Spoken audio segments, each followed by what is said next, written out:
Hello दोस्तों, कैसे आप सभी। आशा करता हूँ कि आप बढ़िया होंगे। तो आज हम लोग देखेंगे होम साइंस का पहला चैप्टर। ठीक, यानी कि 2-4 दिन पहले हमने इसका वीडियो बनाए थे, बट वो किसी कारणवश कैमरा ऑफ हो गया था तो हम वीडियो डाले नहीं, इसलिए हम दोबारा बना रहे हैं। ठीक है, तो चैप्टर 1 है और आज से आपका रेगुलर क्लास चलेगा। तो पहला चैप्टर है होम साइंस का शरीर क्रिया विज्ञान अंतःस्त्रवण प्रणाली, यानी कि अंतःस्रावी ग्रंथि के बारे में इस चैप्टर में हम लोगों को पढ़ना है। तो सबसे पहले देख लेते हैं कि कौन कौन से टॉपिक हमको इस चैप्टर में पढ़ना है। तो सबसे पहले यहाँ पर परिचय हमको कि इस चैप्टर का टोटल परिचय हम देखेंगे कि अंतःस्रावी ग्रंथियाँ होता क्या है। ठीक, फिर कौन कौन से ग्रंथि होता है, कौन कौन से ग्रंथि होता है। ठीक, दूसरा में तीसरा, उसके बाद हम लोग देखेंगे ग्रंथि के बाद देख लेंगे कि ग्रंथि से जो हार्मोन निकलता है उसके विषय में। तो हार्मोन के विषय में हम लोग पढ़ेंगे, किसके विषय में, हार्मोन के विषय में पढ़ेंगे कि हार्मोन कैसे होता है, हार्मोन कहाँ कहाँ से निकलता है और शरीर में हार्मोन की भूमिका क्या है वो भी हम लोग देखेंगे। हार्मोन की भूमिका, हार्मोन की भूमिका, हार्मोन की भूमिका। और उसके बाद इसका जो इम्पोर्टेंट पॉइंट होगा, मुख्य बिंदु जो आपके एग्जाम में पूछा जाता है उसके विषय में, यानी कि 5वां क्या देखेंगे, इम्पोर्टेंट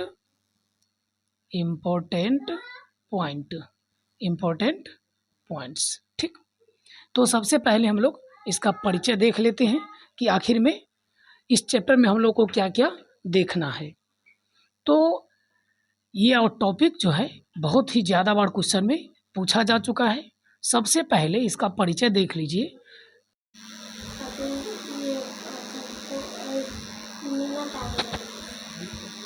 मिनट न तो ओकरा मिनट आ गया लिए, अभी रिकॉर्डिंग हो इसकी ना। अच्छा, बंद कर ले छो। हाँ, तो तू की करिया कि छोड़ दिया हूँ। ठीक है, कहाँ से चालू करी है, रोक लिया कि बंद कर लिया, स्टॉप कैले छे कि पूरा बंदे कर दिलिया। आई बात से बंद करिए, देख बता दे छी, बंदो करिए ना। तो बंद कहाँ है रे कुत्ता बोला, ये चालू है नहीं। अच्छा, ये चालू है वीडियो, ओके अभी चालू है।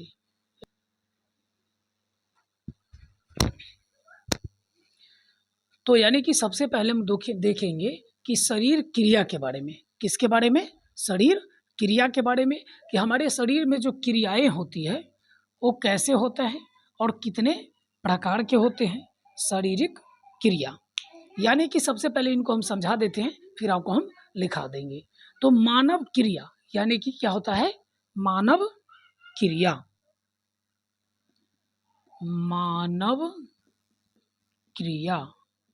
मानव क्रियाएं, यानी कि हम लोग क्या करते हैं कि अपने जीवन में कुछ न कुछ काम करते हैं। क्या, कुछ न कुछ काम करते हैं, जैसे बोलते हैं, बोलना भी वो काम है, सुनना ये भी एक काम है, आप अभी देख रहे हैं मोबाइल पे ये भी एक काम है। यानी कि हम अपने जीवन में कुछ न कुछ क्या करते रहते हैं, काम करते रहते हैं, और वही क्रिया कहलाती है। क्या कहलाता है, वही क्या कहलाता है, मानव क्रिया। जैसे चलना हो गया, उठना हो गया, बैठना हो गया, तो ये सब के सब क्या है, मानव क्रिया है। ठीक, मानव क्रिया के बाद हम लोग देखेंगे कि इसका जो भेद होता है वो मानव क्रिया के भेद, मानव क्रिया के भेद, यानी कि इनका जो होता है 2 भेद होता है। एक होता है ऐच्छिक, क्या होता है, ऐच्छिक क्रिया, क्या होता है, ऐच्छिक क्रिया। और दूसरा होता है अनैच्छिक, अनैच्छिक क्रिया, अनैच्छिक क्रिया। यानी कि मानव में क्रिया कितने प्रकार के होता है, तो 2 प्रकार के, एक होता है ऐच्छिक क्रिया और दूसरा अनैच्छिक क्रिया। अब ऐच्छिक का अर्थ क्या हुआ, ऐच्छिक का अर्थ हुआ अपने इच्छा से, अपने इच्छा से हम चल सकते हैं अपने इच्छा के अनुसार, हम बोल रहे हैं अपने इच्छा के अनुसार, आप अभी देख रहे हैं अपने इच्छा के अनुसार, आप खाना खाने जाते हैं अपने इच्छा के अनुसार जाते हैं। तो जो क्रिया इच्छा के अनुसार होता है, अपने इच्छा के अनुसार होता है, उसको हम लोग कहते हैं ऐच्छिक क्रिया। तो ऐच्छिक क्रिया समझ में आ गया। तो वैसी क्रिया जो मानव के इच्छा के अनुसार होता है उसको हम लोग क्या कहते हैं? ऐच्छिक क्रिया। क्या कह लेते हैं? ऐच्छिक क्रिया। अब जैसे क्या हो गया? चलना। जैसे हो गया चलना, खाना, पीना, दौड़ना, पढ़ना, तो ये सब क्या हो गया? ऐच्छिक क्रिया हो गया, हमारे इच्छा के अनुसार होता है। ठीक। अब दूसरा आता है अनैच्छिक क्रिया। दूसरा क्या है? अनैच्छिक क्रिया, यानी कि हमारे इच्छा के अनुसार नहीं होता है, हमारे इच्छा के अनुसार नहीं होता है। ऐसी क्रिया जो हमारे इच्छा के विरुद्ध होता है। अब जैसे मान लिए कि हम आँख के पलक क्या हो रहा है? झपक रहा है, ये हमारी इच्छा के अनुसार नहीं हो रहा है। अभी हम यदि चाह ले कि आँख के पलक न झपके तो होगा? अब कहिएगा कि ना हम तो आँख के पलक न झपकाएंगे। अच्छा, आप आँख पूरा खोले रखिए और हम एक झपड़ी से करके मारते हैं तो क्या होगा? आपका आँख झट से क्या होगा? बंद हो जाएगा।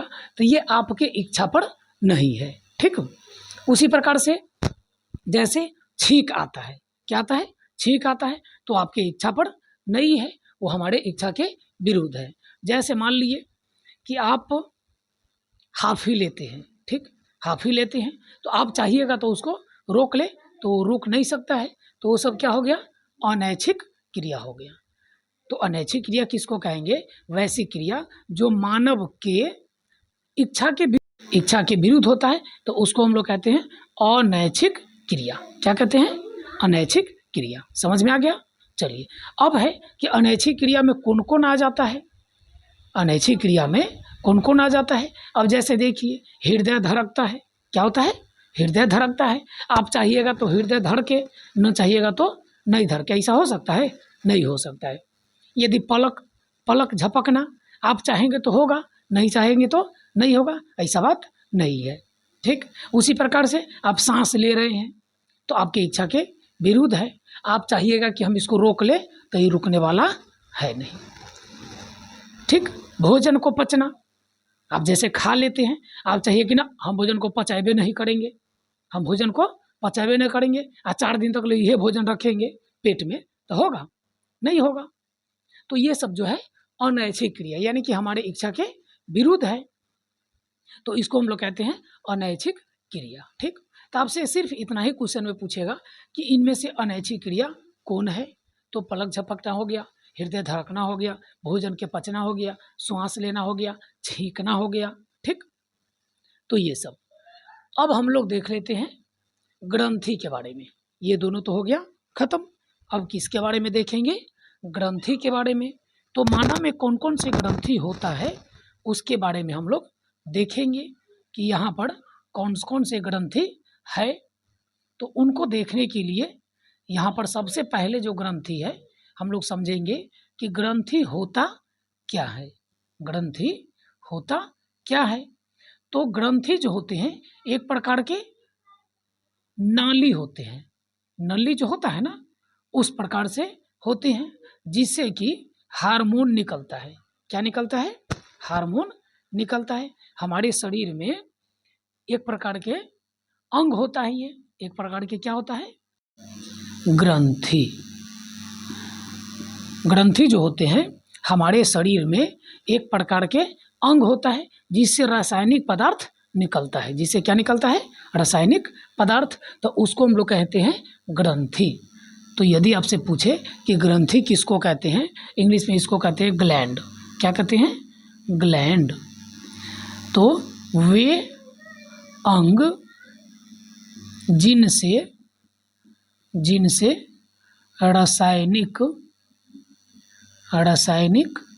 पदार्थ का स्त्राव होता है। क्या होता है? स्त्राव होता है। तो उसे हम लोग क्या कहते हैं?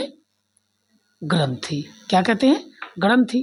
अब जैसे उससे निकलता कौन कौन है, तो हार्मोन निकलता है, एंजाइम निकलता है, तो ये सब ग्रंथि हो गया। जैसे एड्रीनल ग्रंथि हो गया, पिट्यूटरी ग्रंथि हो गया, थायराइड ग्रंथि हो गया, पाराथायराइड हो गया, अग्न्याशय हो गया, ठीक। तो ये सब के सब क्या है, ग्रंथि है। अब हम लोग देख लेते हैं कि ग्रंथि के भेद, ग्रंथि के भेद कौन कौन से ग्रंथि होता है, ग्रंथि के भेद। तो सबसे पहले जो है ग्रंथि दो प्रकार के होता है, ग्रंथि दो प्रकार के होता है। एक तो होता है बाहर वाला और एक होता है अंदर वाला, ठीक। जो एक होता है कि बाहर के पदार्थों को स्त्रावित करता है। अब जैसे मान लिए कि कोई भी चीज़ बाहर का है, ठीक, और कोई अंदर, यानी कि स्त्राव के आधार पर दो प्रकार से ग्रंथि होता है। एक तो बाह्य स्त्रावी ग्रंथि और एक होता है अंतः स्त्रावी ग्रंथि। अब वे ग्रंथि जो शरीर के अंग से, नालिकाओं से जुड़ी होती है, तो उसको हम लोग कहते हैं क्या, बहिःस्त्रावी ग्रंथि। क्या कहते हैं, बहिःस्त्रावी ग्रंथि, यानी कि बाहर निकलता है। क्या होता है, बाहर निकलता है। अब जैसे यहाँ पर देखिएगा तो शरीर के अंदर में लार, रुक गया वीडियो, हाँ तो कहाँ तो टिप दै छै,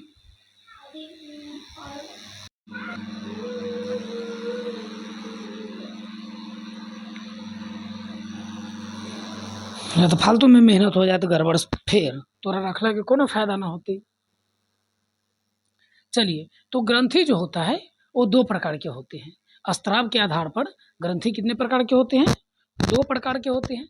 पहला जो होता है किसके आधार पर, स्त्राव के आधार पर, स्त्राव के आधार पर ग्रंथि के भेद, यानी कि स्त्राव के आधार पर जो होते हैं वो ग्रंथि होता है दो प्रकार के। एक बहिःस्त्रावी ग्रंथि, बहिःस्त्रावी ग्रंथि, और दूसरा होता है अंतःस्त्रावी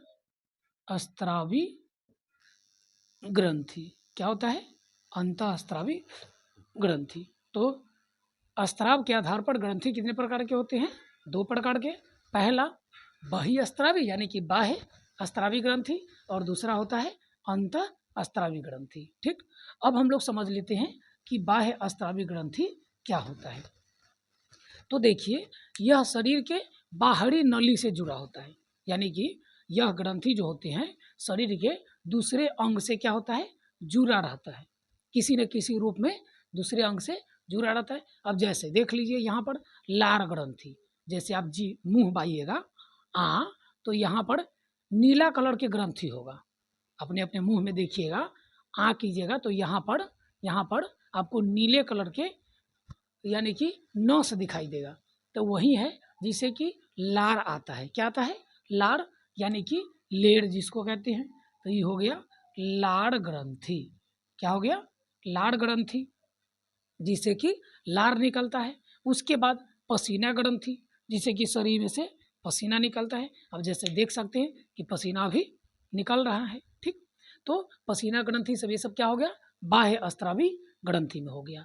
अब हम लोग देख लेते हैं अंतःस्त्रावी ग्रंथि। क्या देखेंगे, अंतःस्त्रावी ग्रंथि, यानी कि इनसे जो अंतःस्त्रावी जो होते हैं वैसी ग्रंथि जो अपने द्वारा स्त्रावित हार्मोन को सीधे रक्त में भेज देता है। कहाँ भेज देता है, सीधे के सीधे रक्त में भेज देता है।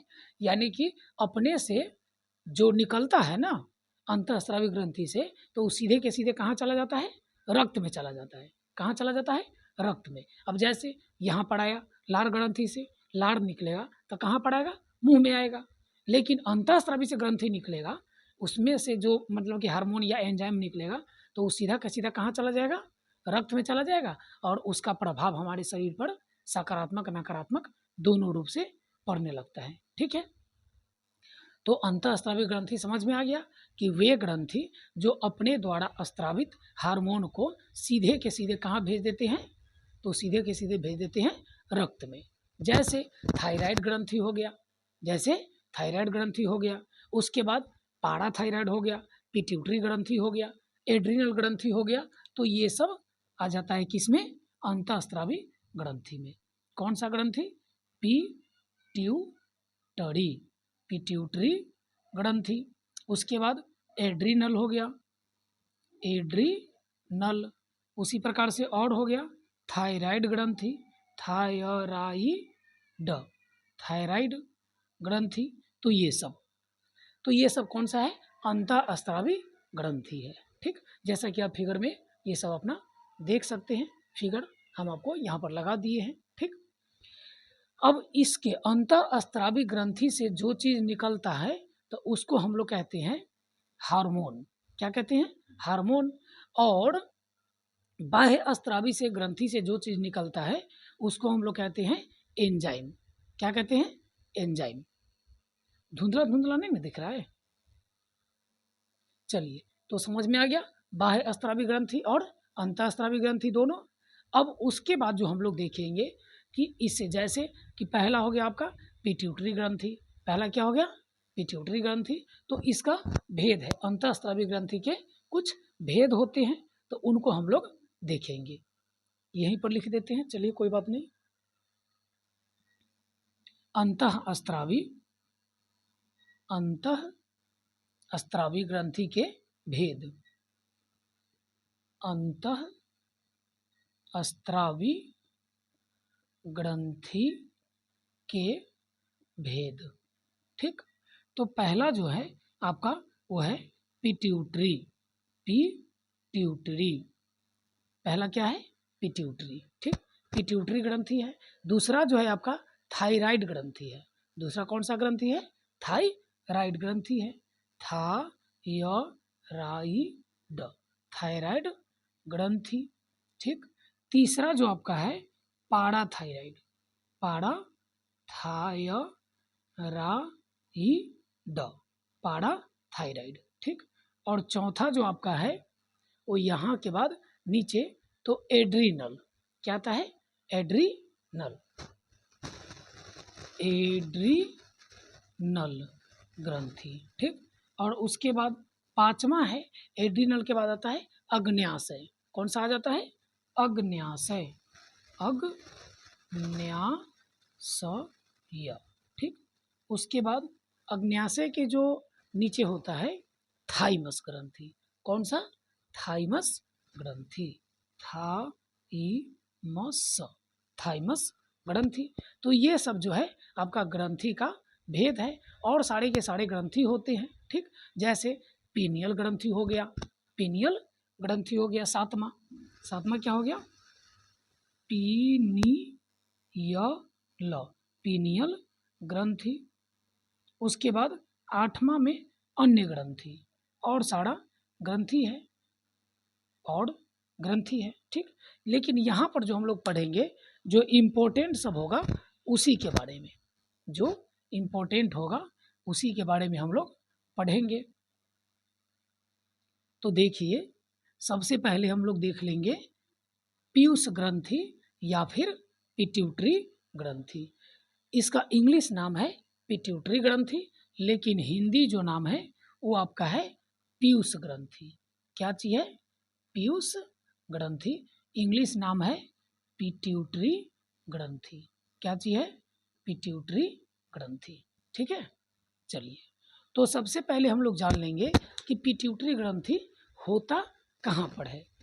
तो यहाँ पर देखिए, मस्तक में जो होता है वो होता है आपका पिट्यूटरी ग्रंथि। कहाँ होता है, मस्तक में आपका होता है पिट्यूटरी ग्रंथि। ठीक, सबसे छोटी ग्रंथि होती है, यानी कि पूरे शरीर में सबसे यह छोटी ग्रंथि होती है। यह होता कहाँ पे है, तो मस्तिष्क में। कहाँ पे, मस्तिष्क में होता है, मस्तिष्क में होता है। और यह सबसे छोटी ग्रंथि है, सबसे क्या है, छोटी ग्रंथि होती है। इसका जो आकार होता है ना वो मटर के जैसा होता है। कैसा होता है, इसका आकार मटर के जैसा होता है। कैसा होता है, मटर के जैसा, इसका आकार कैसा होता है, मटर के जैसा। ठीक, उसके बाद ये शरीर में सारे अन्य ग्रंथि को, जैसे थायराइड हो गया, पाराथायराइड, एड्रिनल हो गया, अग्न्याशय, थाइमस, इन सब को कंट्रोल करता है। इन सब को क्या करता है, कंट्रोल करता है। तो इसलिए इसको हम लोग मास्टर ग्रंथि भी कहते हैं। क्या कहते हैं, मास्टर ग्रंथि। क्या कहते हैं, मास्टर ग्रंथि। आपसे क्वेश्चन पूछ देगा, बताइए इनमें से मास्टर ग्रंथि कौन है? तो क्या कीजिएगा आंसर में पीयूष या फिर पिट्यूटरी ग्रंथि। ठीक, मास्टर ग्रंथि क्यों कहा जाता है? क्योंकि सारे के सारा जो ग्रंथि होता है उसका यह क्या करता है? नियंत्रण करता है, उसका यह नियंत्रण करता है, कंट्रोल करता है, तो उसको हम लोग मास्टर ग्रंथि बोलते हैं। ठीक है, अब है पीयूष ग्रंथि के कार्य। पीयूष ग्रंथि के कार्य, ठीक। अब यहाँ पर देखिए कि जैसे कि इससे जो हार्मोन निकलता है, ये ग्रंथि होता कहाँ पे है? तो माथा में होता है। कहाँ पे होते हैं? माथा में होता है। और इससे जो हार्मोन निकलता है, ठीक, तो वह यदि ज़्यादा निकलने लगे तो भी खराब, कम निकले तो भी खराब। तो इनका कार्य क्या है कि इनसे जो होता है कि वृद्धि होता है, शरीर में क्या होता है? वृद्धि होता है, शरीर में वृद्धि होता है और फिर विकास भी होता है। यानी कि पिट्यूटरी ग्रंथि का काम क्या है? शरीर को वृद्धि करना और शरीर को विकास के नियंत्रित करना। उसके बाद यह दुग्ध स्त्राव को उत्तेजित करता है। यह दुग्ध स्त्राव को क्या करता है?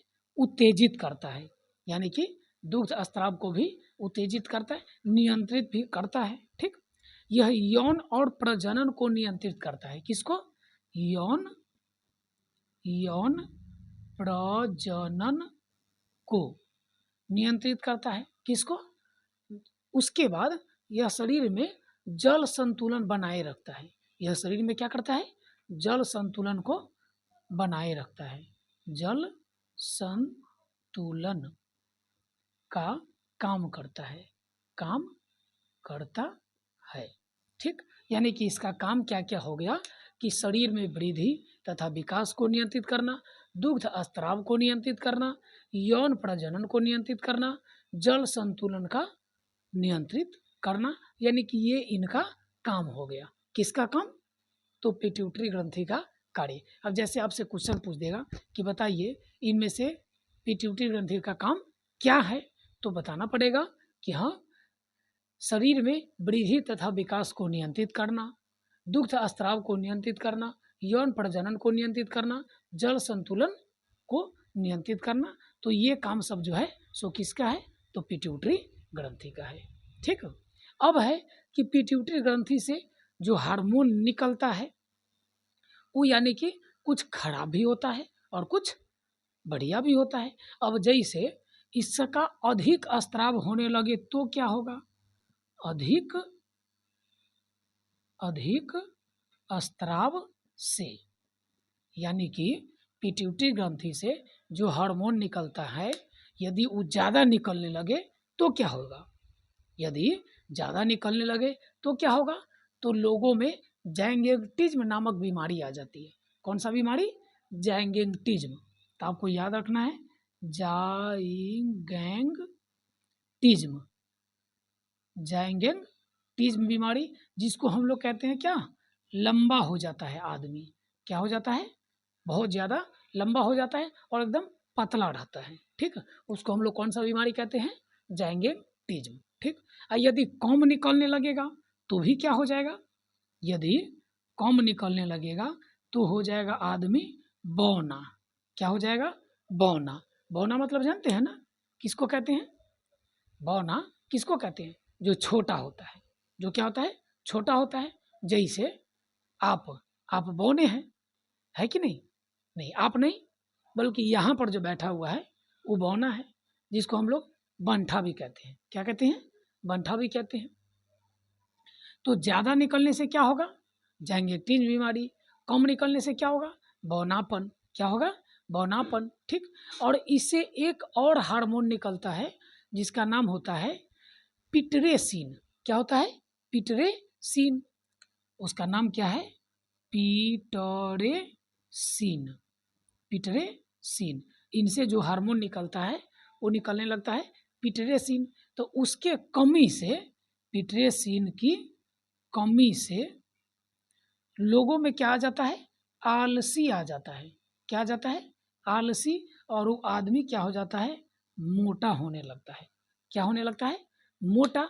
और व्यक्ति क्या हो जाता है, आलसी हो जाता है, काम धंधा करने में मन नहीं लगता है। अब जैसे आप लोगों को भी हो सकता है कि पढ़ने का मन नहीं करता होगा और मन करता होगा आराम से सीधे क्या करते, आराम से सोए रहते। ऐसा कभी कभी हो जाता है। तो किसकी कमी से हो जाता है, तो पिटरे सीन की कमी से। किसके कमी से, पिटरे सीन के कमी से। तो यदि आप लोग चाहते हैं कि पढ़ने मन लगे तो पिटरे सीन को क्या करना पड़ेगा, बढ़ाना पड़ेगा। पिटरे सीन को बढ़ाना पड़ेगा, उनसे आलसी नहीं होता है, आलस आता नहीं है, तो पढ़ने में क्या होता है, ज़्यादा मन लगता है। ठीक, चलिए अब है आपका दूसरा थायराइड ग्रंथि। तो आप नोट इसी प्रकार से बनाइएगा। ठीक, अब देखिए एक होता है सेल्फ स्टडी। ठीक, थोड़ा सा हम समय ले लेते हैं, देखिए आप लोगों को, यानी कि लोग कहते हैं ना कि हम नोट बनाते हैं, तो नोट कई प्रकार से बनता है, नोट कई प्रकार से बनता है। अब जैसे एक होता है कि टॉपर कैसा नोट बनाता है, टॉपर जो होते हैं वो कैसे नोट बनाते हैं, तो पूरे के पूरे छाप नहीं लेते हैं, पूरे के पूरे छाप नहीं लेते हैं, वो टॉपर होगा ही नहीं।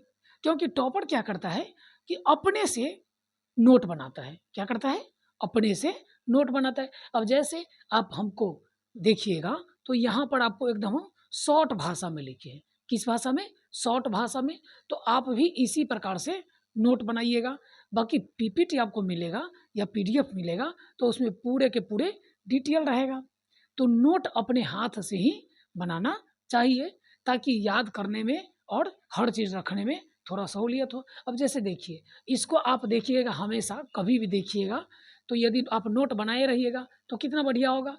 पीयूष ग्रंथि या पिट्यूटरी ग्रंथि इसका नाम है, कहाँ पाया जाता है, मस्तिष्क में। आप मस्तिष्क से सीधा याद रख लीजिएगा कि हमको कहाँ, मस्तिष्क में पाया जाता है। उसके बाद यह ग्रंथि सबसे छोटी ग्रंथि होती है। इसका आकार कैसा होता है, मटर के आकार का। आप जब ये देखिएगा कि मटर, तो आपको याद हो जाएगा कि हाँ ये कौन चीज़ क्या है, मटर के आकार का है। उस समय आपको याद रखने की उतना जरूरी नहीं, केवल मटर से हो जाएगा कि हाँ इसका आकार है मटर जैसा। मास्टर ग्रंथि से आपको याद रहेगा कि सब के सब कंट्रोल करता है, तो इसको हम लोग क्या कहते हैं, मास्टर ग्रंथि कहते हैं। उसके बाद कार्य में, तब वृद्धि और विकास का काम करता है, शरीर में वृद्धि और विकास का काम करता है। दुग्ध स्त्राव को नियंत्रित करता है, यौन प्रजनन को नियंत्रित करता है, जल संतुलन को नियंत्रित करता है, उसका काम करता है। तो ये सब शॉर्ट नोट हो गया, यानी कि नोट बनाने का तरीका हो गया। तो टॉपर को देखिएगा तो इसी प्रकार से अपना नोट बनाते हैं, न कि पूरे के पूरे छाप लेते हैं। ठीक, तो कुछ अपने से मिला करके ताकि आपको याद रखे, क्योंकि टॉपर आपको बनना है न कि दूसरे को। अब देखिएगा पूरा के पूरा सजा दिए, पूरा का पूरा कॉपी सजा दिए, लेकिन याद है ये नहीं है। तो ज़्यादा लिखना जरूरी नहीं है, ज़्यादा समझना जरूरी है। ठीक, चलिए तो अब हम लोग चलते हैं अगले थायराइड ग्रंथि पे। कौन से ग्रंथि पे, थायराइड ग्रंथि। दूसरा जो ग्रंथि है आपका वो है थायराइड, थायराइड ग्रंथि। ठीक, अब देखिए थायराइड ग्रंथि जो होता है ना, ये हमारे गर्दन में होता है। कहाँ पे होता है, गर्दन में। कहाँ पर होता है ये, गर्दन में होता है। ठीक, देखिएगा तो गर्दन पे ट्रैकिया के जो नीचे होता है स्वर यंत्र, उसमें उल्टे लटका रहता है, कीप जैसा। कैसा, कीप। यानी कि आप लोग देखे होइएगा कि पहले के ज़माने में ऐसा होता था, हे ऐसे करके और इससे ऐसा निकलता था, ऐसे रहता था। ठीक, जिसको हम लोग टीप कहते हैं। क्या कहते हैं, टीप। यानी कि इसे मीठी उठी तेल उल सब कोनो छोटा छोटा चीज़ सब में, जैसे सीसी हो गया उसमें रखा जाता था, जिसको हम लोग टीप कहते हैं। तो उल्टे कीप क्या आकार का होगा, यानी कि इसका जो आकार होगा वो कैसा होगा, तो इस प्रकार से होगा। ठीक, इस प्रकार से। तो ये किसका आकार है, तो थायराइड ग्रंथि का आकार है। ये होता कहाँ पे है, तो गर्दन में। कहाँ पर, गर्दन पर होता है। ठीक, अब है कि उल्टे कीप के आकार का, उल्टे कीप के आकार का होता है। तो सबसे पहले कि थायराइड ग्रंथि होता कहाँ पे है, तो गर्दन में। कहाँ पर, गर्दन। ठीक, और उसके बाद आकार इसका क्या होता है, तो कीप के आकार का। कैसा होता है, कीप के आकार का होता है। ठीक, स्वर यंत्र के नीचे रहता है कीप के आकार के। उसके बाद यानी कि इसका जो कार्य है वो देखेंगे, उसका कार्य यानी कि थायराइड ग्रंथि के कार्य क्या है। तो देखिए, अब जैसे थायराइड ग्रंथि आप फिगर में देख सकते हैं, हम फिगर यहाँ पे लगा दिए हैं, ठीक है। तो थायराइड ग्रंथि का जो काम होता है, शरीर को तापमान को बना करके रखता है। किस चीज को? तापमान को, शरीर के तापमान को बना करके रखता है कि हमारे शरीर में टेम्परेचर कितना डिग्री होना चाहिए। उसके बाद यह मेटाप्लोजिम दर को नियंत्रित करता है। किसको? मेटाप्लोजिम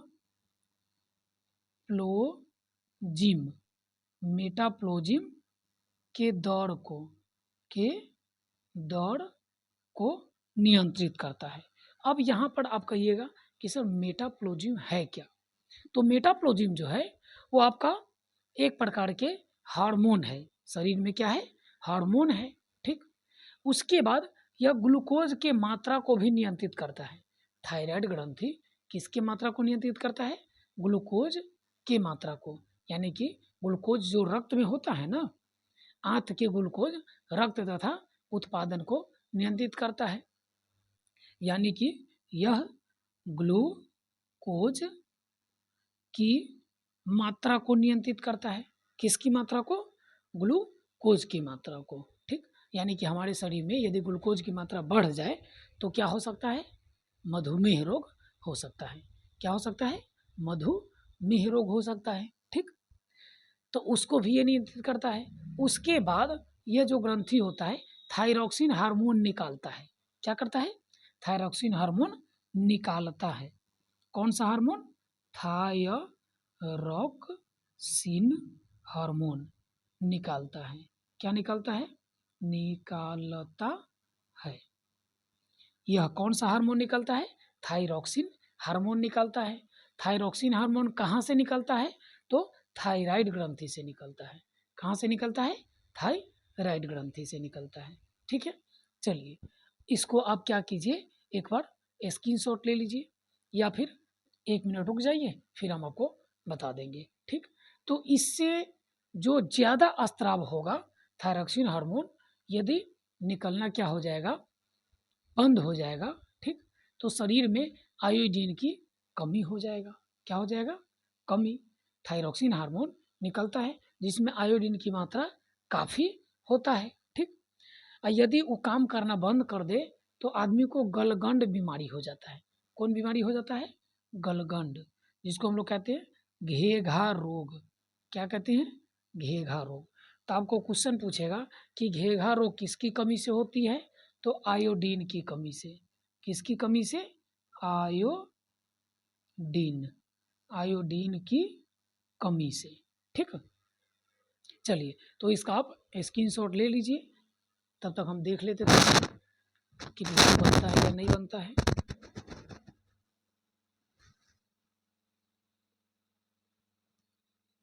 कुत्ता बिलाई के निमन से न देखाई तरी तोरा न देखाई छो।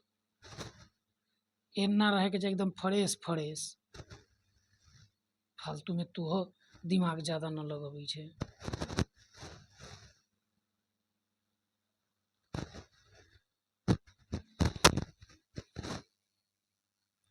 चलिए, तो आप स्क्रीनशॉट ले लीजिए। और थोड़ा ब्लर आ गया था क्योंकि वहाँ पर एगो बउआ को खड़ा करा दिए हैं। चलिए, तो ये है आपका थायराइड ग्रंथि, ठीक। तो थायराइड ग्रंथि के बाद आता है आपका कौन सा ग्रंथि? पाराथायराइड, ठीक। तो पाराथायराइड जो होता है आपका उसी गर्दन के नीचे होता है, जहाँ पर आपका जो एक थायराइड ग्रंथि होता है ना, तो वहीं पर क्या हो जाता है? पाराथायराइड। क्या होता है? पाराथायराइड या पैराथायराइड हम इसको बोल सकते हैं, ठीक। तो पैराथायराइड जो है, पैराथायराइड, तो ये भी होता है गर्दने पर। ये भी कहाँ होता है? गर्दने पर होता है, लेकिन थायराइड ग्रंथि के पीछे होता है। थायराइड ग्रंथि के पीछे होता है। किसके पीछे? थायराइड के पीछे। थायराइड, थायराइड के पीछे। यह ग्रंथि होता कहाँ पे है? थायराइड के पीछे। अब थायराइड ग्रंथि कहाँ पे होता है? तो गर्दन में। तो ये भी कहाँ पर होगा? गर्दने में होगा। कहाँ पर होगा? गर्दन में। कहाँ पर होगा? गर्दन में। ठीक। अब है कि थायराइड ग्रंथि होता किस प्रकार के हैं? तो लाल रंग के होता है। कैसा हो जाता है? लाल रंग। कैसा होता है? लाल कलर के होता है। ठीक, एकदम छोटा सा, जैसा कि आप फिगर में देख सकते हैं। ठीक, यहाँ पर फिगर में आप देख सकते हैं कि ये पैराथायराइड ग्रंथि है। ठीक है, इसमें विटामिन डी पाया जाता है। क्या पाया जाता है? Vitamin D. और कैल्शियम की मात्रा को यह नियंत्रित करता है। ठीक, यह किसको नियंत्रित करता है? कैल्शियम के मात्रा को नियंत्रित करता है। और इसमें विटामिन डी पाया जाता है। क्या पाया जाता है? विटामिन डी पाया जाता है। ठीक, अब आपसे क्वेश्चन ये नहीं पूछेगा कि विटामिन डी कहाँ पाया जाता है। क्वेश्चन ये पूछेगा कि दांत में बताइए कौन चीज पाया जाता है? तो कैल्शियम। दांत में क्या पाया जाता है? कैल्शियम। दांत किसके कारण मजबूत होता है? तो कैल्शियम के कारण। ठीक, तो इसका कार्य लिख लीजिए। इसका कार्य, तो सबसे पहले कि यह कैल्शियम के मात्रा को नियंत्रित करता है। किसकी मात्रा को? कैल्शियम के मात्रा को। उसके बाद विटामिन डी के मात्रा को नियंत्रित करता है। किसको? विटामिन डी की मात्रा को। ठीक, अब है कि हमारा हड्डी मजबूत किसके कारण होता है? तो कैल्शियम के कारण। किसके कारण होता है? कैल्शियम के कारण होता है। उसके बाद हमारा दांत मजबूत किसके कारण होता है? तो कैल्शियम के कारण। दांत में क्या चीज पाया जाता है जिसके कारण उसकी मजबूती मिलता है? तो कैल्शियम। ठीक, तो ये सब आप याद रखिएगा। अब हम इसको मिटा देते हैं।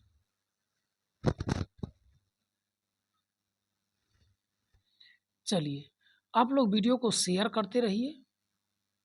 वीडियो को क्या आप लोग शेयर करते रहिए। आगे हम लोग देखेंगे एड्रीनल ग्रंथि। कौन सा ग्रंथि? एड्रीनल ग्रंथि।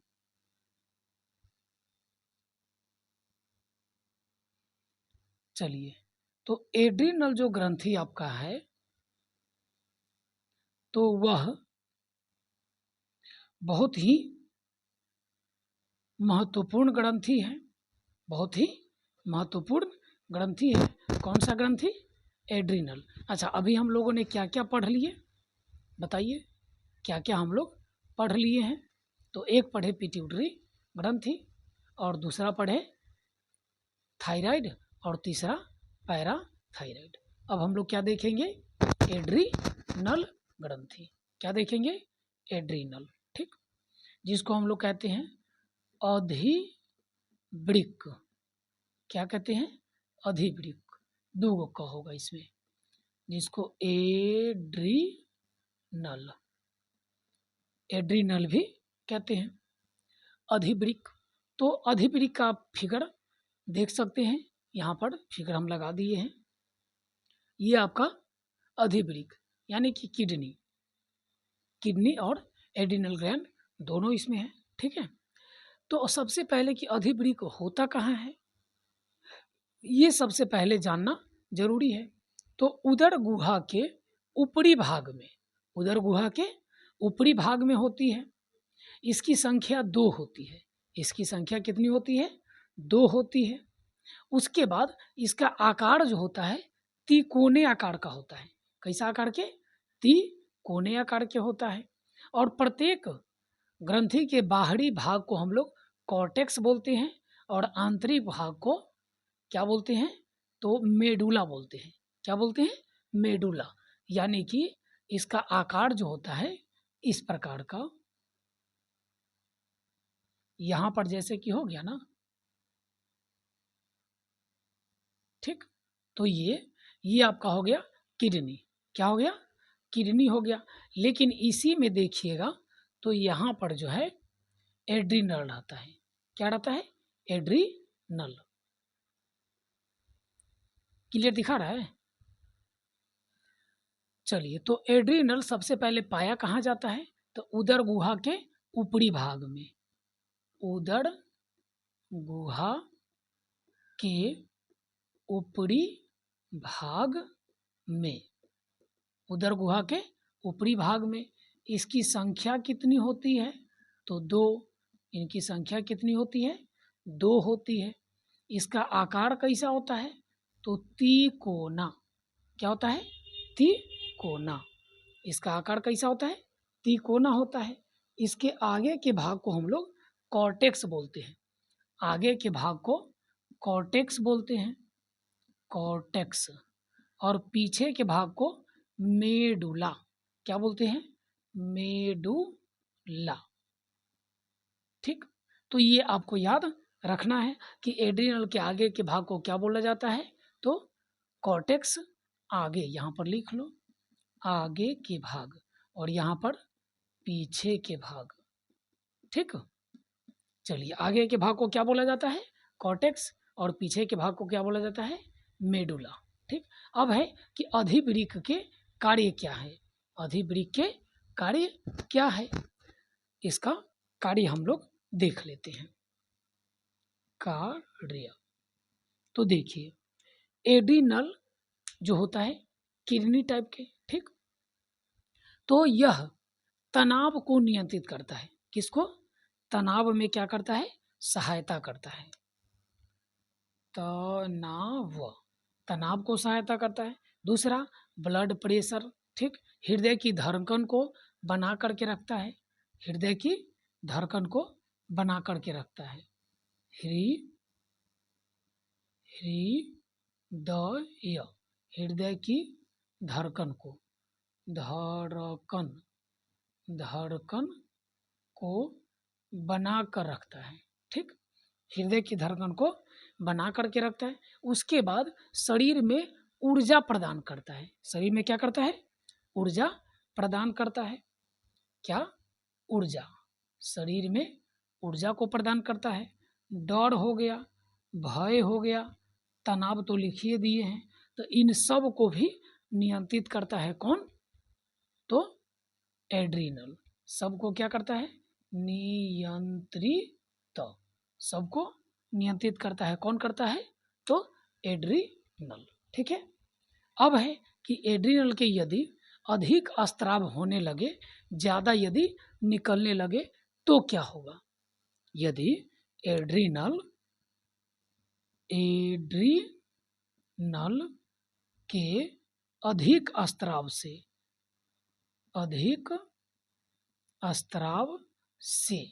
देखिए, तो यदि इनसे अधिक स्त्राव होने लगे तो क्या हो जाएगा?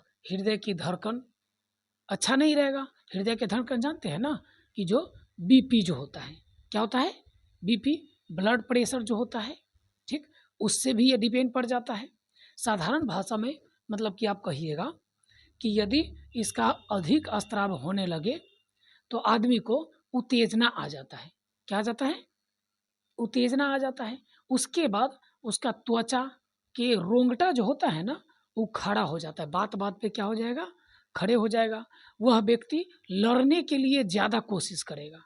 लड़ने के लिए ज़्यादा कोशिश करेगा कि थोड़े थोड़े बात पर उसको गुस्सा आ जाएगा। थोड़े थोड़े बात पर क्या आ जाएगा? गुस्सा आ जाएगा। ठीक, तो ये खास करके देखिएगा, तो यानी कि किशोरावस्था में ज़्यादा हो जाता है। किशोरावस्था में ज़्यादा हो जाता है। किशोरावस्था में क्या होता है?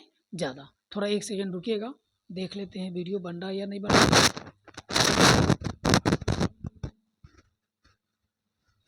ठीक,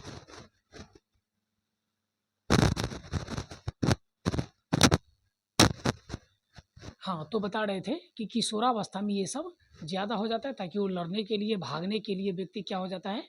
एकदम तैयार हो जाता है। थोड़ा उसको नीचे कर दो, इधर नज़दीक में, नज़दीक में, मोबाइल के नज़दीक में। हाँ, बस। हाँ, उसके बाद आंखें बाहर आ जाता है। आंखें क्या हो जाता है?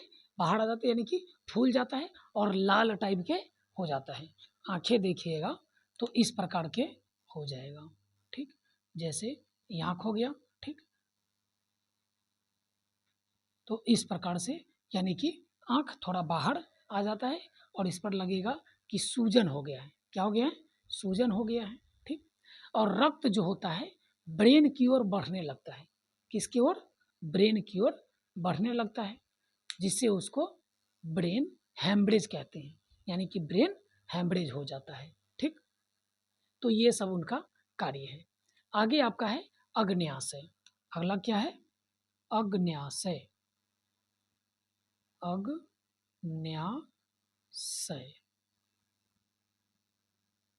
चलिए, तो अग्न्याशय के बारे में हम लोग देखते हैं। अग्न्याशय को हम लोग इंग्लिश में कहते हैं पैंक्रियाज। क्या कहते हैं? पैंक्रियाज। पैंक्रियाज। ठीक है। तो पैंक्रियाज जो होता है यहाँ पर पाया जाता है। ये जो है, ठीक, देखिएगा, तो ये यहाँ पर, ठीक, उदर गुहा में स्थित होता है। यह शरीर के एक भिन्न भिन्न जो होते हैं ना अंग, उसमें से एक है। यानी कि अनेक प्रकार के जो अभी ग्रंथि पढ़े हैं उसमें से महत्वपूर्ण में से एक वो ग्रंथि है। ठीक। हमारे शरीर में भोजन को पचाने में जो मूल भूमिका होता है वो किसका होता है? तो पैंक्रियाज का। किसका होता है? पैंक्रियाज का होता है, यानी कि इसी का, अग्न्याशय का। ठीक। यह मानव के उदर गुहा में होता है। यह भोजन के पचाने का निर्माण करता है। अच्छा, अब जैसे कि आपसे क्वेश्चन पूछ दे कि बताइए भोजन पूर्ण रूप से कहाँ पर पचता है? भोजन पूर्ण रूप से पचता कहाँ पे है? तो अग्न्याशय में ही, छोटी आंत में पचता है, छोटी आंत के इलियम भाग में। ठीक। तो भोजन को पचाने में कौन ग्रंथि काम करता है?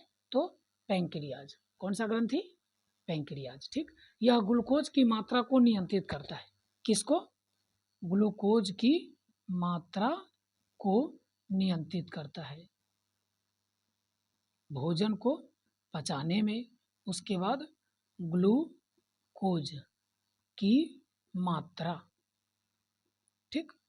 अब देखिए, यदि हमारे शरीर में ग्लूकोज की मात्रा बढ़ जाता है, अब जैसे आप चेकअप करा जाइएगा, ब्लड टेस्ट, तो उसमें आपका यानी कि शुगर टेस्ट जो होता है ना वो एक आता है। ठीक।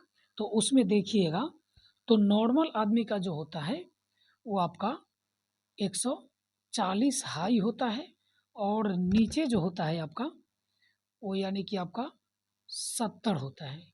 70 नहीं, 90 शायद होता है। 90 से लेकर के और 140 के बीच में यानी कि शुगर होना चाहिए। क्या? शुगर होना चाहिए। लेकिन यही जब बढ़ जाता है तो हम लोग कहते हैं कि शुगर हो गया। क्या हो गया? शुगर, जिसको हम लोग कहते हैं मधुमेह रोग। कौन सा रोग कहते हैं? मधुमेह रोग। क्या कहते हैं? मधुमेह रोग, जिसको हम लोग अपनी भाषा में चीनी रोग भी कहते हैं। तो इनसे बचने के लिए सुई दिया जाता है इंसुलिन का। किनका सुई दिया जाता है? इंसुलिन का सुई। तो आपसे क्वेश्चन पूछेगा कि बताइए मधुमेह रोग से बचने के लिए किसका सुई दिया जाता है? तो इंसुलिन का सुई। इंसुलिन का सुई किस रोग से बचने के लिए दिया जाता है? तो मधुमेह रोग। ठीक है। अब है कि इसका कार्य क्या है? तो यह भोजन पचाने में काम आता है। किसमें? भोजन को पचाने में, ग्लूकोज की मात्रा को नियंत्रित करने में। ठीक। चलिए, अगला क्या आपका है? अगला है आपका अग्न्याशय के बाद थाइमस। कौन सा? थाइमस ग्रंथि। चलिए, तो अब हम लोग देख लेते हैं किसके बारे में? थाइमस ग्रंथि में। तब तक इसको आप लोग एक बार स्क्रीनशॉट ले लीजिएगा या फिर नोट कर लीजिएगा। थाइमस ग्रंथि। तो थाइमस जो ग्रंथि है आपका, तो एक जो शरीर में जो होता है चेस्ट के नीचे पीछे भाग में होता है। चेस्ट के नीचे पीछे भाग में होता है, हृदय की ऊपर की ओर। थाइमस ग्रंथि कहाँ पर होता है? जैसा कि आप फिगर में देख सकते हैं, ये फिगर हम लगा दिए हैं। ठीक। यह रोग को लड़ने यानी भगाने का काम करता है। थाइमस ग्रंथि जो होता है आपका काम क्या करता है? थाइमस ग्रंथि सिर्फ रोग को भगाता है। क्या करता है? रोग को भगाता है, यानी कि रोग प्रतिरोध क्षमता को बढ़ाता है। ठीक, यह वृद्धावस्था में एकदम समझिए कि कम हो जाता है। वृद्धावस्था में क्या हो जाता है? कम हो जाता है। इसलिए देखिएगा कि बुजुर्ग व्यक्ति को कोई भी बीमारी जल्दी पकड़ लेता है। बुजुर्ग व्यक्ति को कोई भी बीमारी क्या होता है? जल्दी पकड़ लेता है। तो किसके कारण? तो थाइमस ग्रंथि उसका उतना काम नहीं कर पाता है। ठीक है, चलिए अगला आपका है पीनियल ग्रंथि। अगला क्या है? पीनियल ग्रंथि। तो यह मस्तिष्क के बीच में होता है, मस्तिष्क के बीच में होता है, और मिलेटोनिन जो होता है इसमें से हार्मोन निकलता है। कौन सा हार्मोन निकलता है? मिलेटोनिन। क्या निकलता है? मिलेटोनिन ग्रंथि में से हार्मोन निकलता है। ठीक, और ये जो हार्मोन जो होता है निकलने के बाद यदि ज़्यादा हो जाए तो आदमी को नींद जागने की क्रिया को नियंत्रित नहीं कर पाता है। यदि ज़्यादा हो जाए तो भी गड़बड़, और कम हो जाए तो भी गड़बड़। यह पाया कहाँ पे जाता है? तो ब्रेन में पाया जाता है। किस में पाया जाता है? ब्रेन में पाया जाता है। तो चलिए रहने दे या फिर पूरे चैप्टर को ख़त्म कर दे। यहाँ से आपका ग्रंथि सारा के सारा हो गया ख़त्म। अब हम लोग देखेंगे हार्मोन के बारे में। किसके बारे में? हार्मोन के बारे में देखेंगे। तो हार्मोन जो होता है उसके विषय में हम लोग देखेंगे। ज़्यादा नहीं, बस 15-20 मिनट और लगेगा। तो यदि आप कहिएगा तो हम स्टार्ट कर देते हैं। चलिए इन चैप्टर को ख़त्म कर देते हैं।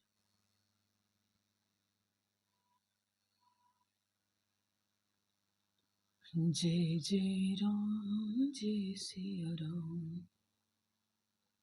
दो अक्षर का प्यारा।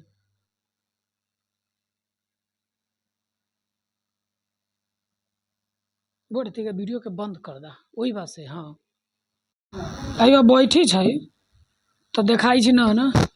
बाप रे,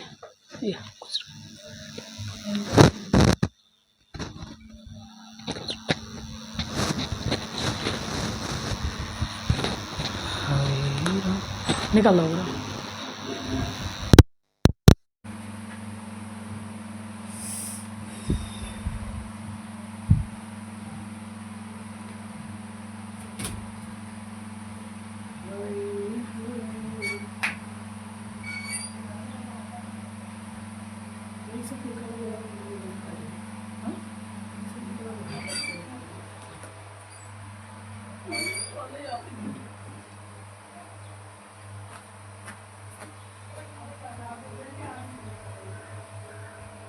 बंद कर मोबाइल,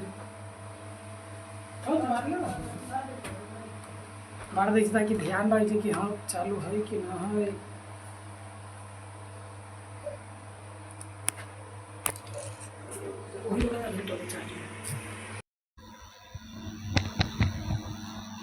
चलिए तो अभी हम लोग देखेंगे हार्मोन के बारे में। ठीक, हार्मोन, हार्मोन। तो सबसे पहले हम लोग अभी देखें टोटल यानी कि ग्रंथि के बारे में, लेकिन अब जो देखेंगे वो हम लोग हार्मोन के बारे में देखेंगे कि हार्मोन आखिर में होता क्या है। ठीक, हार्मोन होता क्या है?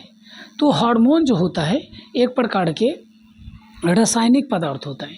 क्या होता है? रासायनिक पदार्थ होता है जो शरीर के विभिन्न क्रिया को नियंत्रित करता है। शरीर के विभिन्न क्रिया को क्या करता है? नियंत्रित करता है। तो उसे हम लोग कहते हैं हार्मोन। यह रक्त के द्वारा जाता है, यह रक्त के द्वारा जाता है। सबसे पहले यह रासायनिक पदार्थ होता है, पदार्थ होता है। यह रक्त के द्वारा जाता है, रक्त के द्वारा जाता है हमारे शरीर के भिन्न भिन्न जगह पे, सारे शरीर में पहुंचता है। उसके बाद यह शरीर के प्रक्रिया को, जैसे यानी कि वृद्धि हो गया, ऊर्जा का निर्माण हो गया, इन सब को नियंत्रित करता है। यानी कि सब चीज़ को क्या करता है, नियंत्रित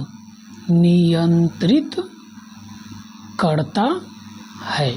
ठीक, अर्थात कि आप लोग लिख लीजिएगा, यदि ये पूछे आपसे कि हार्मोन किसको कहते हैं तो बताएंगे क्या कि हार्मोन एक प्रकार के रासायनिक पदार्थ होते हैं जो शरीर के विभिन्न क्रिया को नियंत्रित करता है, जैसे यानी कि वृद्धि हो गया, उसी प्रकार से ऊर्जा निर्माण हो गया, प्रचलन हो गया, प्रजनन हो गया, इन सब को क्या करता है, नियंत्रित करता है।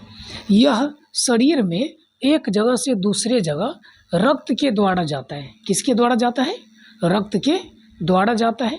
तो ये आपका हार्मोन है। ठीक, अब हम लोग देखेंगे कि हार्मोन निकलता कहाँ से है, तो अंतःस्रावी ग्रंथि से।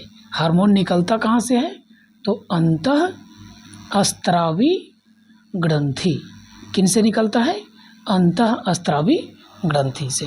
ठीक, यानी कि 12वीं क्लास में ये क्वेश्चन कई बार पूछ दिया है। ठीक, कि हार्मोन कहाँ से निकलता है, या फिर अंतःस्रावी ग्रंथि से जो निकलता है रासायनिक पदार्थ वो क्या होता है, तो हार्मोन होता है। क्या होता है, हार्मोन होता है। ठीक, अब है कि हार्मोन जो बनता है वो किस चीज़ से बनता है, हार्मोन किस चीज़ से बनता है, तो यह प्रोटीन से बनता है। किस से बनता है, प्रोटीन से बनता है। किन से बनता है, प्रोटीन से बनता है। तो अब हम लोग बारी बारी से देख लेंगे कि हार्मोन के बारे में। जैसे यहाँ ये मस्तक है, मस्तक पर जो रहता है यानी कि हार्मोन, वो आपको एक सेकेंड, यानी कि मस्तक पर जो रहता है हार्मोन, तो वो कहाँ से निकलता है, तो पिट्यूटरी ग्रंथि से। कहाँ से निकलता है, पिट्यूटरी ग्रंथि से। एक सेकेंड ज़रा रुकिएगा, थोड़ा वीडियो को देख लेते हैं, क्वालिटी थोड़ा गड़बड़ है, क्वालिटी गड़बड़ है।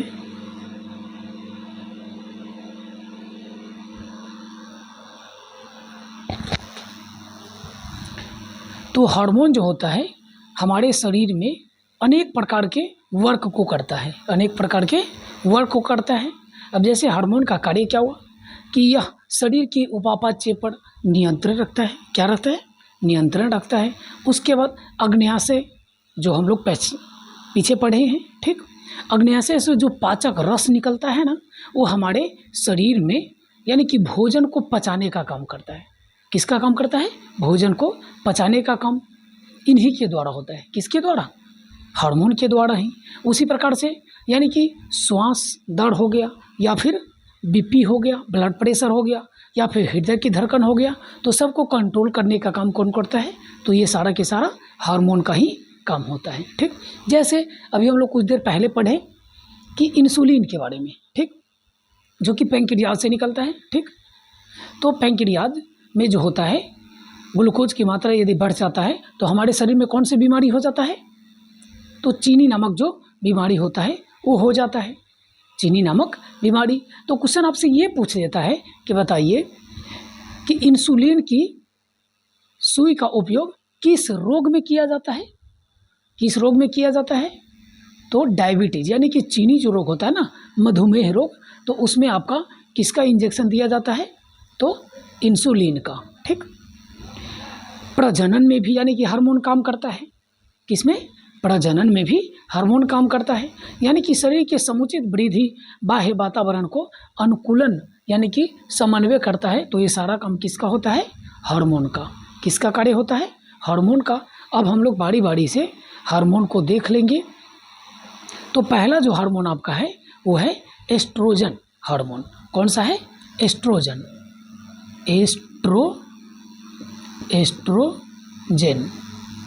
Oestrogen hormone. यानी कि ये जो हार्मोन है इसको हम लोग एक महिला हार्मोन बोलते हैं। क्या बोलते हैं, एक महिला हार्मोन। यानी कि ये हार्मोन जो होता है ना, अंडाशय द्वारा उत्पन्न होता है। किसके द्वारा, अंडाशय के द्वारा उत्पन्न होता है। और यह प्रजनन में और मेंस्ट्रुअल साइकिल, मासिक जो धर्म होता है, उसके लिए यह यानी कि हार्मोन उत्तरदायी होता है। महिला में जब ये एस्ट्रोजन ज़्यादा स्रावित होने लगता है तो ब्रेस्ट कैंसर हो जाता है। कौन सा रोग हो जाता है? Breast cancer. वैसे देखिएगा कि महिला में खास करके यदि एस्ट्रोजन का हार्मोन का यदि ज़्यादा स्राव हो जाए तो किसी किसी महिला को क्या हो जाता है? ब्रेस्ट कैंसर हो जाता है, ठीक, जिससे खास करके उसको समय पर यदि इलाज ना कराया जाए तो उसकी मृत्यु हो जाती है। उसके बाद गर्भाशय कैंसर भी हो जाता है। क्या हो जाता है इसे? गर्भाशय कैंसर। मनोदशा यानी कि एकदम खतरा में हो जाता है, दिमाग उसका काम करना बंद कर देता है। एस्ट्रोजन महिला के शरीर में कम स्रावित होगा ना तो इससे भी घाटा है, यानी कि यदि एस्ट्रोजन हार्मोन यदि महिला में कम बनेगा तो उनमें भी क्या है? घाटा है, क्योंकि उसके मुहासे जो त्वचा होगा ना उस पर घाव हो जाएगा। जैसे ये त्वचा सब है तो उन पर क्या हो जाएगा? घाव हो जाएगा, ठीक। कम यदि स्राव होगा तो बाल उसका झड़ना शुरू कर देगा, यानी कि बाल क्या होगा? झड़ना चालू कर देगा, बाल सारा के सारा झड़ जाता है। तो ये सब किसके कारण होता है? तो एस्ट्रोजन हार्मोन के कारण, कमी के कारण, ठीक। इसलिए इसको हम लोग कहते हैं नाड़ी हार्मोन। इसको क्या कहते हैं? नाड़ी हार्मोन। नाड़ी हार्मोन, नाड़ी हार्मोन, ठीक। अब यह महिला में खास करके हर चीज़ में विकास करता है। अब जैसे ज़्यादा हो जाता है तो क्या होता है? ज़्यादा स्राव से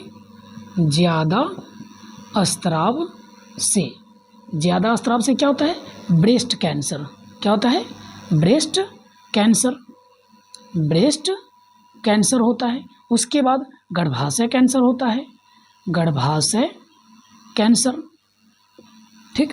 उसके बाद और यानी कि उसकी मनोदशा जो होती है खराब हो जाती है। मनोदशा जो होती है, मनोदशा, ये संतुलन नहीं हो पाता है, ठीक, संतुलन नहीं हो पाता है। और यदि कम स्रावित हो तो क्या हो जाता है? तो यदि कम स्रावित हो तो उसमें भी यानी कि खराबी आ जाता है। जैसे कि देखिएगा तो बाल का झड़ना, हल्की हल्की घाव होना, क्या हो जाना? घाव हो जाना, बाल झड़ना, त्वचा पर यानी कि फुफुंदी होना, जिसको त्वचा क्या कहते हैं उसको, यानी कि त्वचा पर जो होता है ना कि दाग टाइप के, त्वचा उसका हल्का हो जाता है। त्वचा क्या हो जाएगा? हल्का हो जाएगा, हल्का त्वचा, ठीक। तो ये सब एस्ट्रोजन की कमी से हो जाता है, एस्ट्रोजन की कमी से। अब ये इसका जो काम आता है यौना अवस्था में खास करके, जैसे कि अब जो गर्ल्स होती है ना तो उसमें यौना अवस्था में स्तन को, गर्भाशय को ये विकास का काम करता है। इसका कार्य क्या हो गया?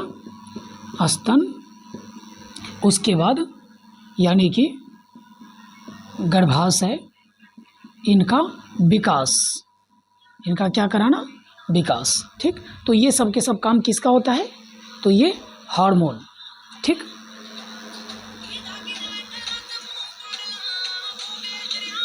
चलिए, उसके बाद है आपका कौन सा हार्मोन? प्रोजेस्टेरोन। कौन सा हार्मोन है? प्रोजेस्टेरोन। प्रोजेस्टेरोन, थोड़ा सा कैमरा को हम देख लेते हैं, यहाँ पर है नहीं कोई।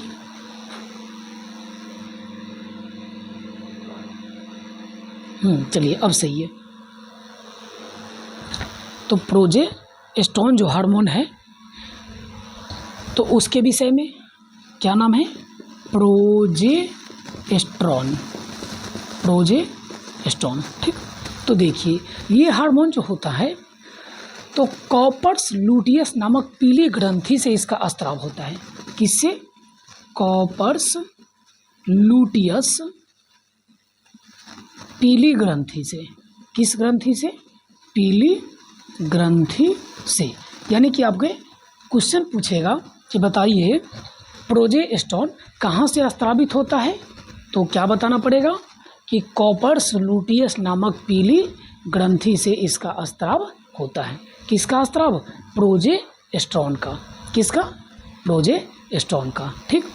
यह गर्भधारण में काम आता है। किस में काम आता है? गर्भधारण में। यानी कि जब महिला जो होती है गर्भ धारण होती है, उसका गर्भ धान, तो उस समय क्या होता है कि उसका मेंस्ट्रुअल साइकिल बंद हो जाता है। क्या हो जाता है?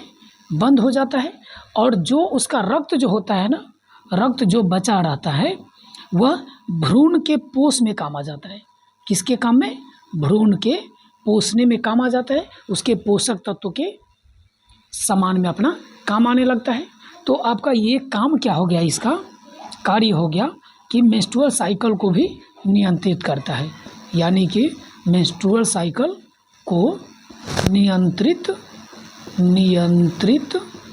करता है। ठीक, यह किसको नियंत्रित करता है? मेंस्ट्रुअल साइकिल को। कौन सा हार्मोन? Progesterone hormone. ठीक है, क्लियर दिख रहा है? चलिए अगला आपका है रिलैक्सिन हार्मोन। कौन सा है? Relaxin hormone. मिटाने वाला कहाँ है? रिलैक्सिन हार्मोन जो है उसके विषय में हम लोग देखेंगे। ग्लासो ले गया, चलिए कोई नहीं, थोड़ा मैनेज कर लीजिए। तो रिलैक्सिन नाम से ही पता चलता है, नाम से ही इसका पता चलता है कि रिलैक्सिन हार्मोन, यानी कि इसका स्त्राव जो है कॉपर्स लुटियस नामक ग्रंथि से होता है। किसका? रिलैक्सिन का भी। रिलैक्सिन हार्मोन, रिलैक्सिन हार्मोन का भी स्त्राव जो होता है वो कहाँ से होता है? तो Cowper's Lutyens, Cowper's Lutyens, Cowper's Lutyens पीली ग्रंथि से। चलिए, ग्रंथि से, ठीक, यानी कि कॉपर्स लुटियस ग्रंथि से ही इसका स्त्राव होता है। किसका? तो रिलैक्सिन हार्मोन का। ठीक, उसके बाद यह एक छोटी ग्रंथि होती है। क्या होती है? छोटी ग्रंथि, यानी कि यह गर्भवती स्त्री के पास प्रसव काल के समय श्रोणी मेखला नामक कूल्हे की हड्डी से जो होती है ना, उसका संधि, यानी कि यहाँ पर जैसे कि ये हो गया इसका कमर, ठीक है, कमर हो गया, और ये पैर, ठीक। तो यहाँ पर जो मेखला नामक हड्डी होती है, कौन सी? मेखला नामक हड्डी, तो उनको ये फैलाने का काम करता है, उसको फैलाने का काम करता है। किसके काम करता है? फैलाने का, ठीक, ताकि प्रसव के समय में उनको यानी कि ज़्यादा पीड़ा न हो, ज़्यादा पीड़ा न हो। तो यह है रिलैक्सिन हार्मोन के काम। थोड़ा रुक जाइए।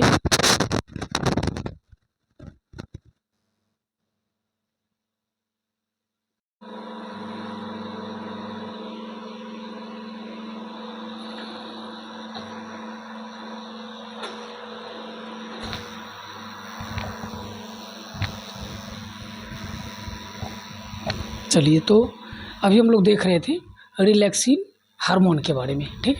तो ये कहाँ से निकलता है? तो कॉपर्स लुटियस ग्रंथि से निकलता है, और ये कूल्हे की जो हड्डी होती है ना, मेखला नामक, ठीक, तो उस हड्डी को ये फैलाने का काम करता है, उस हड्डी को फैलाने का काम करता है, ताकि प्रसव की अवस्था में उसको यानी कि पेन कम हो। क्या चीज़ कम हो? पेन कम हो, ठीक है। चलिए, अगला उसका है टेस्टोस्टेरोन। अगला क्या है? टेस्टोस्टेरोन, ठीक। तो आगे हम लोग देख लेते हैं टेस्टोस्टेरोन के बारे में। टेस्टोस्टेरोन, ठीक है। तो यह जो होता है एक पुरुष हार्मोन है। ये कौन सा हार्मोन है? पुरुष हार्मोन, जो कि पुरुष में जो गुण होते हैं, जैसे कि लैंगिक लक्षण, दाढ़ी आना, मूंछ आना, ठीक, मांसपेशियों का विकास होना, हड्डी मजबूत होना, मैथुन इच्छा होना, ठीक, तो ये सब का विकास करता है कौन? टेस्टोस्टेरोन, ठीक। तो यानी कि इसको हम लोग कहते हैं नर हार्मोन। क्या कहते हैं? नर हार्मोन, नर हार्मोन, ठीक। तो ये सब चीज़ का विकास, जैसे हो गया दाढ़ी, मूंछ, उसके बाद मैथुन इच्छा, मैथुन, इच्छा। तो इन सब का विकास मतलब कि कौन करता है, इन सब का विकास कौन करता है, तो टेस्टोस्टेरोन। इसीलिए इसको हम लोग क्या कहते हैं, नर हार्मोन कहते हैं। क्या कहते हैं, नर हार्मोन। ठीक है। और बाल की वृद्धि के लिए भी यह महत्वपूर्ण होता है। देखिएगा कि यदि टेस्टोस्टेरोन की कमी से बाल झड़ना शुरू हो जाता है, क्या हो जाता है, बाल झड़ना शुरू हो जाता है। ठीक। आगे आपका है इंसुलिन। अगला क्या है, इंसुलिन है। लिखे कहाँ, यहाँ पे लिख देते हैं। चलिए, इंसुलिन। तो इंसुलिन जो है वो एक ऐसा हार्मोन है जो ग्लूकोज की मात्रा को नियंत्रित करता है, और ये पैंक्रियाज से निकलता है। कहाँ से निकलता है, पैंक्रियाज से। और यानी कि डायबिटीज रोग को नहीं होने देता है। यदि यह न निकले तो उसमें ग्लूकोज की मात्रा शरीर में, रक्त में ज़्यादा हो जाता है, और लोगों को क्या हो जाता है, यानी कि चीनी रोग हो जाता है। कौन सा रोग हो जाता है, चीनी रोग हो जाता है। अगला आपका है थायराइड से निकलता है कौन सा, थायरॉक्सिन हार्मोन। कौन सा हार्मोन, थायरॉक्सिन हार्मोन, यानी कि थायरॉक्सिन हार्मोन। ठीक। तो थायरॉक्सिन हार्मोन कहाँ से निकलता है, तो थायराइड ग्रंथि से, थायराइड ग्रंथि से निकलता है थायरॉक्सिन हार्मोन। ठीक। उसके बाद हमारे शरीर में मेटाप्लोजिम जो होता है, जो कि आवाज़ के लिए ज़रूरी होता है। ठीक। तो उसके यानी कि आवाज़ को नियंत्रित होने में ये काम करता है। देखिएगा कि पुरुष में आवाज़ जो होता है ना, वो थोड़ा ज़्यादा भड़राने लगता है। जैसे हम बोल रहे हैं तो आवाज़ क्या हो रहा है, भड़रा रहा है। क्या हो रहा है, भड़रा रहा है। लेकिन उसी में यदि लेडीज बोलती है, औरत बोलती है, तो उसकी आवाज़ क्या होता है, मिठास होता है। कैसा होता है, मिठास होता है। तो ये किसके कारण होता है, थायरॉक्सिन हार्मोन के कारण।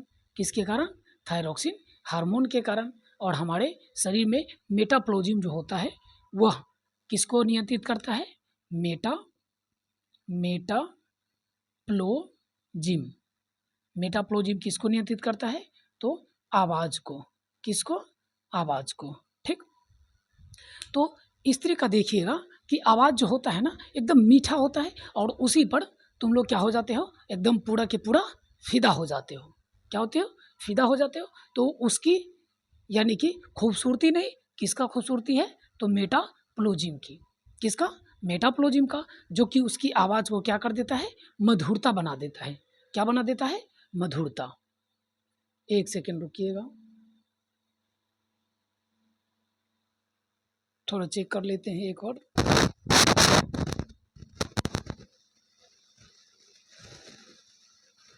चलिए ठीक है।